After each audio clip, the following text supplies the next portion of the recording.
Hello parents, here is why preschool is not enough if you have a 2-year-old that is not talking. I know, Naija thing, everyone will tell you put him in a school, put her in a school. Once they're in the midst of other children, they will start talking. Interestingly, not all the time. For some children, that may work. For some other children, that may not work. And this is the simple reason why. The preschool is an environment, not an intervention plan. You heard me right. Again, before you even begin to ask yourself, which school should you put your child that is 2 years old and not yet talking? The first thing you need to ask is, in the first place, why is this child finding it difficult to communicate? Immediately you ask yourself that question and you begin to seek the answers, you're on the path of change for that child. And here's the reason why preschool alone is not enough. The preschool is an environment, not an intervention plan. Again, when you put your child in a preschool, don't forget, your child's teacher is one individual that has 10 children, maybe 15 or even 20 in some cases that they are having to deal with, right? That teacher may not even know the reason why your child is not yet communicating. And trust me, they do not have a plan of support for your child. They are teachers, they are not professionals. When we talk about your child not talking, we want to be able to put them in an environment where they are supported. But that environment has to have a more integrative plan. I'll tell you some of the things that a preschool setting can do for your child and why preschool is good but not sufficient. In a preschool environment, your child gets to be included in different routines that support participation, exposure to other children, and creates opportunities for your child to interact. Beautiful, but not sufficient. And this is the reason why. Your child may be in an environment where there are opportunities to interact and communicate, but then they may not have sufficient skills to initiate by themselves. The other thing we also want to settle with regards to your 2-year-old that is not yet talking is to differentiate the fact that talking is different from communication. When we talk about your 2-year-old that hasn't started speaking, we have to be able to understand that speech and communication is not just about the number of words that your child can use or cannot use. Let that settle for a moment. Communication is holistic, and talking is just one part of your child's ability to communicate. Yes, I know as parents, that's the first thing we notice, but here's the thing. Before your child uses the first word, says mama or dada, so many things that must have happened that establish the foundation for your child. I'll point you to a few things. When you have concerns about your child not talking, what do you want to be looking out for? You want to look out for the foundations of language and communication. The use of gestures. Is your child beginning to use gestures? Can your child point to something they want? I don't mean when they hold your hand and drag you to something or when they place things in your hands. I'm talking about pointing with their index finger to request for something or to show you something that they are interested in. The other thing you want to be able to find out as a parent, when your child is not yet talking, can they imitate? Yes. Can your child copy the things you do? Can your child copy the sounds that you make? Can your child repeat the actions of other people that they have seen? Imitation is a core skill when it comes to language and communication development.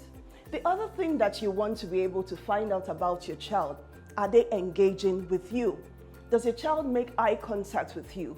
Do they share gaze with you in terms of looking at the things that you're looking at? When you point to something and call their name, does your child look in the direction of what you have pointed to? It's a lot, I agree. But then these are the bedrock of foundation. So when you have a 2-year-old that is not talking, there's so many things that form the foundation that you first need to settle. And that is key when it comes to children's development, is the foundation for communication established in the first instance. So there's so many things that come to play when we talk about communication. As a parent, if you have a 2-year-old that is not yet talking, should you be worried? here are some things to look out for before you rush off and say, Mogbe, something has happened. Right, so let's take it one step at a time. Remember the things I talked to you about. I'm going to point at them again.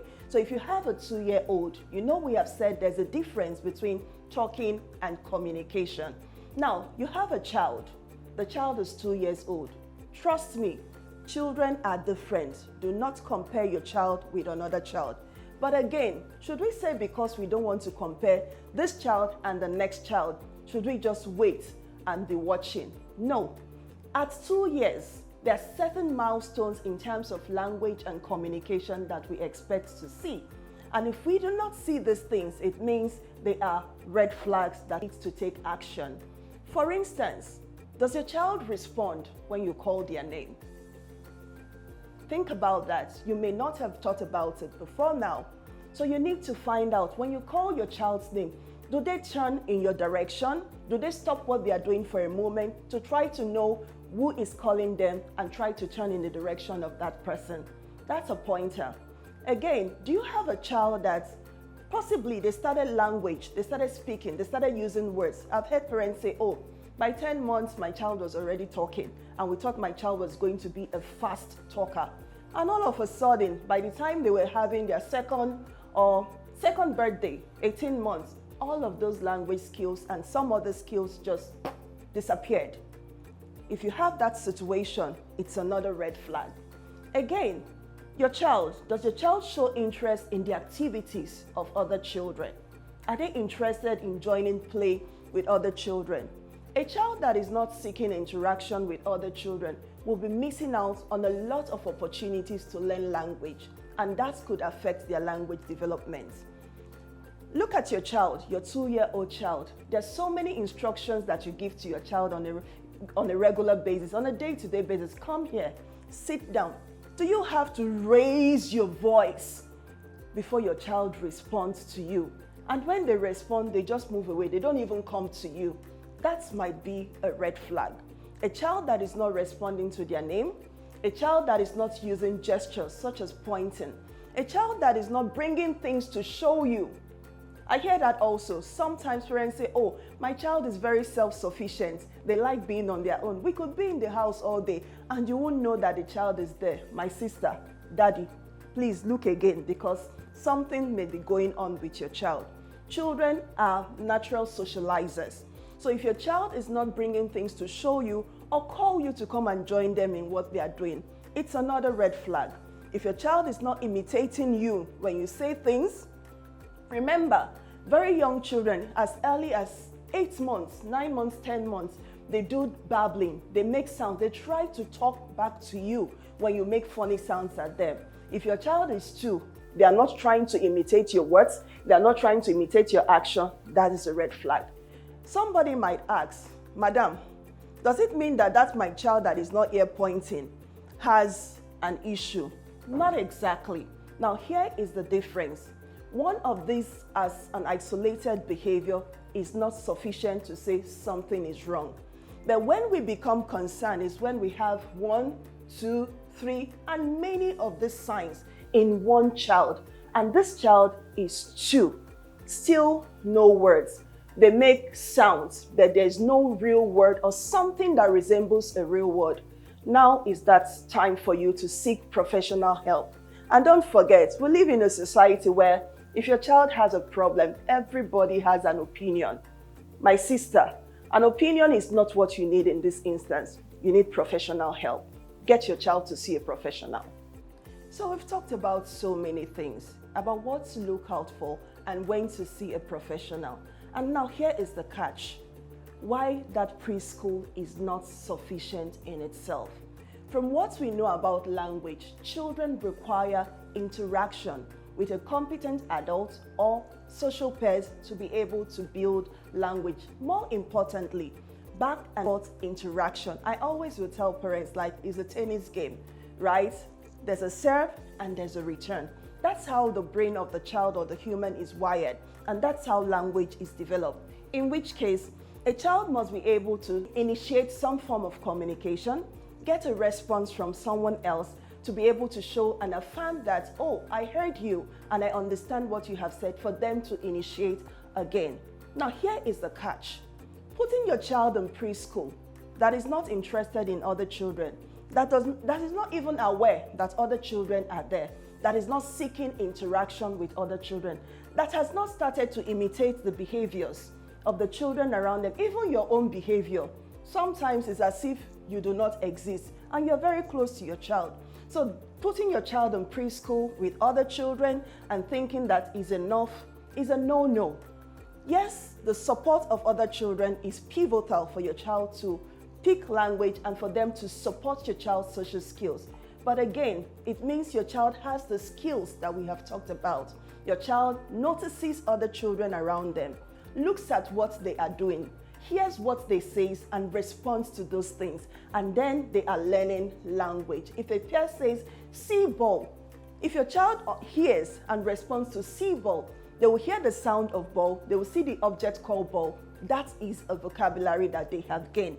But when you have a situation where the child is just sitting there, sitting side by side another child, but not necessarily interested in what the child is doing, it's not sufficient. And now, let me scatter this table a little bit. Do you know that even your so-called Miss Rachel is not enough? Oh, you heard me right. Remember what I said. Language development is a back and forth interaction. A lot of times, when your child sits in front of Miss Rachel, they hear a lot of words and they say things, but Miss Rachel, she does not respond. Or have you not noticed? Miss Rachel just goes on doing her stuff. Fantastic program, no argument. But then your child will benefit, especially, listen, if your child has a delay, in which case they have not started talking. Yes, they will hear those labels, but for social communication to happen, they need a live communication partner. And that could be a professional, that can be you, and that could be the other adults around the home. It's again a game of tennis. They serve you and you give them a return. Your child says ba and you say ba ba. Then they understand that yes, someone has responded to me, I did a good serve and I got a response. And that is how language becomes beneficial and can develop with a child. So again, I would just remind you, preschool environment is good, Miss Rachel is great, but these things in themselves are not sufficient if your child is dealing with a communication delay. Let's do a deeper dive into this communication and not talking thing.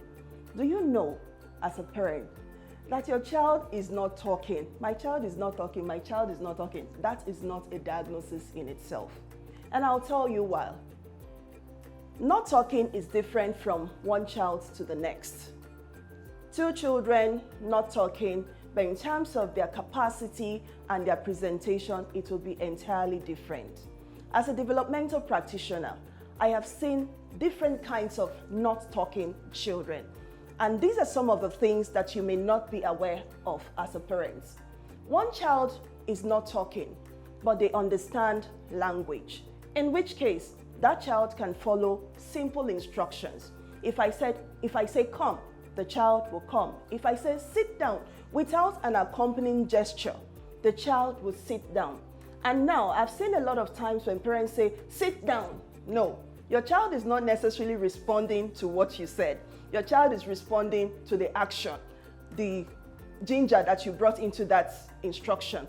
So again, a child is not talking. That is one child. The child may not be saying anything, but then they can follow instruction. We also have a situation where the child may be talking, but the words are few. In which case, for their age, for instance, for a 2-year-old, would expect 50 and above, depending on environmental opportunities that are created for the child. At least we're also expecting up to 300 words or even more. Again, enrichment and opportunities matter for each child. And then we have a child that has maybe just like 10 words in their vocabulary. That child is not talking like they should be talking for their age, for a 2-year-old. We also have another situation. The child is talking, but then the words are not so clear compared to their age. Different children at different stages would have different levels of speech clarity. Do we understand? So in terms of my child not talking, those are 3 different variants. The other part you would see in some children. Now, these children are really interesting. I tend to meet them a lot in my work. So these are children that they say words, they sing nursery rhymes, they know all the colors, they know numbers, they know alphabets, they know shapes. But guess what? They cannot make requests. So a child knows apple. Miss Rachel says apple. They see distance apple. They sing it in alphabet rhymes. But then this child wants apple right in front of them, and they're throwing a tantrum and they're crying. The child does not have the capacity to use the words that they have to be able to communicate their needs. You must understand as a parent that communication and talking are two different things. So again, my child is not talking is not a diagnosis. What is your child's specific situation? It matters a lot. Just the same way a lab test matters when we want to differentiate fever from malaria and fever from typhoid fever, right? You have fever in both situations. But of course, one will need chlorophenicol, the other one will need anti-malaria drug. So when your child is not talking, you need to understand which exact spots your child would fall into.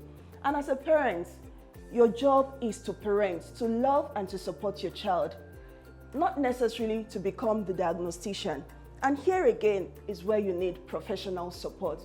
You need a professional who is trained in this area to look at your child and say, oh, this not talking is on this level, and this is what works for this child. The same way a doctor will sit down and say, this is typhoid. We do not need to take anti-malaria drug here. We need to fix it. So dear parents, my child is not talking. It's not a diagnosis. There is more to it. So we have identified the different types of not talking. And now we are moving on to finding solutions and help for your child. Sometimes when you speak to a professional, they will tell you the first thing you need to do is to go and have your child's ears checked. I'm wondering, Kilagbe, Kileju, what is the connection? This is the connection. A child that has a problem with hearing would find it difficult to acquire language. And that is because language is acquired through repeated exposure to the sounds of the child's native language. What does that mean? When a child can hear, and repeatedly they are exposed to different sounds in their language, whether it's English, Yoruba, Hausa, French, or Chinese, the child will pick up the sounds of that language, and those are the sounds that later come together to form the words that you call talking. So if your child cannot hear, it means they are not hearing these sounds and they may not be able to acquire language. But my child can hear, they respond to this. Not exactly. Sounds can be perceived in different frequencies depending on your child's situation. Some children may have fluctuating hearing because they could have repeated hearing infections. Some children could have fluid gathering in their ears. You cannot know because sometimes your child is responding, at other times your child is not responding. So who can help you determine whether this is something of concern for your child? It's only a professional, and it can be done through a hearing test. Again, we also have some children that could have what you call a partial hearing loss, in which case they are not hearing at optimal levels. They could hear sound at certain frequencies and not hear some sounds. You would have a situation where the child is able to articulate certain sounds but not others. This could also be another not talking well for their age situation. So when your child is not talking, a hearing test is not a luxury exam. It's part of the prerequisite things that needs to be done for your child. Because when your child can hear, then they have a greater chance of acquiring language. So when your professional, when your specialist or your pediatrician tells you, go and do a hearing test, do not argue. Your child may be better off for that. Okay, so I hear you. They have told you, your village people, they've told you to wait and see. Good advice, but not all the time. When we say these things, it's not because we want to put you in panic mode. Remember what I said.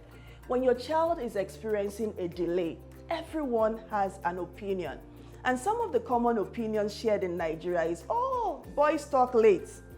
I'm sure you must have heard that. Give him some time. Every child is not the same. Stop comparing your child with other children. That's another thing that we hear. And the one that even beats me and I cannot fully understand is when someone says, don't worry, they will talk when they are ready. When can they be ready? The child is 2 years old and the child is not saying zilch. And someone is telling you, wait, they will talk when they are ready. Now here is the danger to waiting. The danger to waiting is you cannot tell the child that will catch up. Because really, like they tell you, we have seen situations of children who have made progress from a delay without any intervention. But for every 1 or 2 children, I can also point to 7, 8, 9, or even 10 other children that waiting did not help.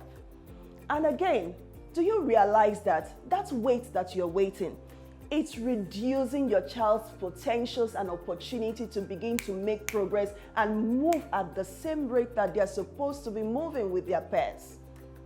And someone is telling you to wait. Early intervention is very key when your child has a delay. Mind you, when you take action today by seeing a professional, it does not automatically mean they are going to stamp a label that your child does not have on them. It just means they would either confirm or disconfirm your concerns. A good professional that knows their work would tell you, oh, this is something that would pass, and they would advise you on what to do to help your child get to that point. No panics, no nothing, no labels. Just your child may require some more stimulation than you are currently giving to them. And in a situation where your child actually has a problem or a situation that needs urgent and intensive early intervention, taking prompt action makes all the difference. Because science tells us that the first 5 years of your child's life are very crucial to their development in all aspects, including language, cognition, and academic excellence in the future. And let me remind you, your child's language and how proficient their language is at this early phase is a foundation to their reading capacity, vocabulary development, and how they are going to excel. So do you still want to wait and see? Or you want to go right now and just check? Let them tell you that Mama Emeka, there's nothing to be worried about. Just go and talk to Emeka more. And then you are at peace, knowing that you have done what you need to do when it was needed to be done and when you were assured it would have been most effective. Don't wait anymore. Go and see your professional today. If your child is 2 and no words are coming, please take action right now. Great. So we've talked about the reason why you cannot wait, why you need to see a professional for your child. So when you see that professional, what should you expect from that process? One thing you have to understand as a parent, I know you're probably anxious, you're probably afraid. I would remind you again, the fact that you're seeing a professional does not automatically mean your child will have some label put on them. It will just be an opportunity for you to confirm or disconfirm the issue you're concerned about. And what does this process look like? This process basically is a professional sitting down and interacting with your child in a play-based way. They're not going to be asking your child questions because remember, we're talking about a 2-year-old. And what do children do? Children basically play. So the professional will sit down and observe your child as they play and interact with them. They want to see, how is your child playing and interacting with things? How you are in the space. They also want to know, how does your child initiate interaction with you? How does your child try to copy the actions that they are showing to your child? They also want to see, what skills does your child currently have? A good assessment does not just tell you, oh, this and this is what is going on with your child.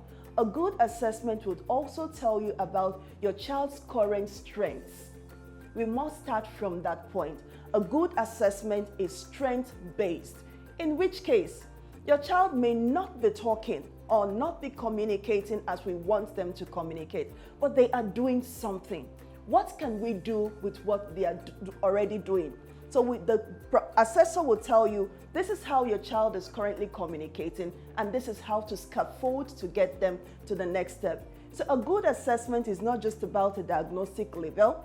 A good assessment is strength-based. It tells you what your child's innate abilities are, what their strengths are currently, what they can do, and how they are doing those things, and possible ways that you can begin to support them. A good assessment also tells you things that you can start doing even from now.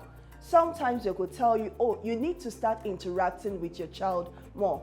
And they're going to ask you a lot of questions about how your child spends their time. It's a very, very comprehensive procedure. It's not a 5 minutes checklist thing. No, if you go for an assessment and it's a 5 minutes checklist, trust me, your child was not assessed, you just paid for a time to see someone's face. But fundamentally, what am I trying to say? I'm just trying to help you understand that assessment is holistic, it's comprehensive, it's about your child, what your child can do, what the gaps are, and how you can begin to support them. So when you go for an assessment, look out for those things. You don't know where to go, then you can come to us. At Nurture Child Development Clinic, this is what we know how to do. We assess your child, we sit down with you, we discuss what your concerns are through a very comprehensive process that involves you. And sometimes we make you part of the assessment team. You sit down on the floor with your child and interact because your child knows you, and we want to see the flow between you and your child. So if you don't know where to go to for that professional check and professional support, check the bio. Our website address is there, our phone numbers are there. Reach out and we're here to support you. So my dear mom and dad, so you now must understand why I said preschool alone is not a plan when your 2-year-old is not yet talking. There's just so many things that need to be considered. And we're not fighting with preschool like you must have heard. We just want to be sure that your child has all the support that they need to thrive and to be in an environment where the school understands what your child is going through and can support your child. Let's go through it again, like we have said. When your child is not talking, the first thing you want to do is to ask yourself, why is your child having difficulties with communication? Ensure that you take that child for a screening or a full developmental assessment with a qualified professional. I cannot overemphasize that. And when your specialist or your provider tells you your child needs to do a hearing test, now you know why. It's not luxury, it's part of the plan to support your child's development. Do that hearing check today and ensure that you get the result and take it back to your professional as part of their integrated care plan. The other thing you want to do with that assessment report is not something that you just take and put aside. You want to look at the recommendations. What have they recommended for you to do, and how can you begin to implement it?